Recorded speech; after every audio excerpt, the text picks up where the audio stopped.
ஏத்தா குடும்பத்தில் டெய்லி பிரச்சனையாக இருக்குதா. எனக்கும் என் பொண்டாட்டிக்கும் சண்டை நடந்துக்கிட்டே இருக்கு.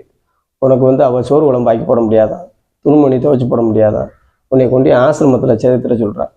நானும் உன்னை கொண்டு ஆசிரமத்தில் சேர்க்கலாம்னு பார்க்குறேன். ஒரு மாதம் 10,000 ரூபா கேட்குறாங்க ஏத்தா. எப்பா நான் இருக்கிறது உன் பொண்டாட்டி கஷ்டமா இருக்கா? என்னை ஆசிரமத்தில் கொண்டு சேர்த்தாலும் மாதம் 10,000 கட்டணும். நீ கஷ்டப்படல தம்பி. ஏத்தா பண விஷயத்தில் கஷ்டப்பட்டாலும் பரவாயில்ல, நீயும் நிம்மதியாக இருக்கணும், நானும் இங்கே நிம்மதியாக இருக்கணும் தான். தம்பி நீ கஷ்டப்படுற, என்னை ஆசிரமத்தில் சேர்த்துரு. என் பேரங்கெல்லாம் அப்போ வந்து காட்டிட்டு போயிரு தம்பி.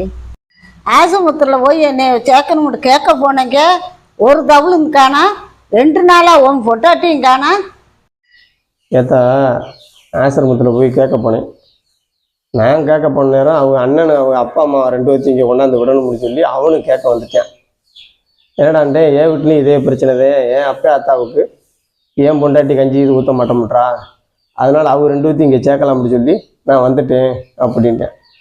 சரிடா என் வீட்லேயும் அதே பிரச்சனை, ஓன் தங்கச்சி அதைத்தான் பண்ணுறா, அப்போ ஓ வீட்லேயும் அதான்டா நடக்கும் அப்படின்னு சொன்னேன். இதை இப்போ அங்கே கேட்டுட்டு வந்து இதை வந்து என் பொண்டாட்டி சொன்னேன், என்னடி ஓ வீட்டில் உங்கள் அப்பா அத்தாவே அங்கே சேர்க்கறதுக்கா வந்துட்டாண்டி உங்கள் அண்ணன் அப்படின்ட்டு.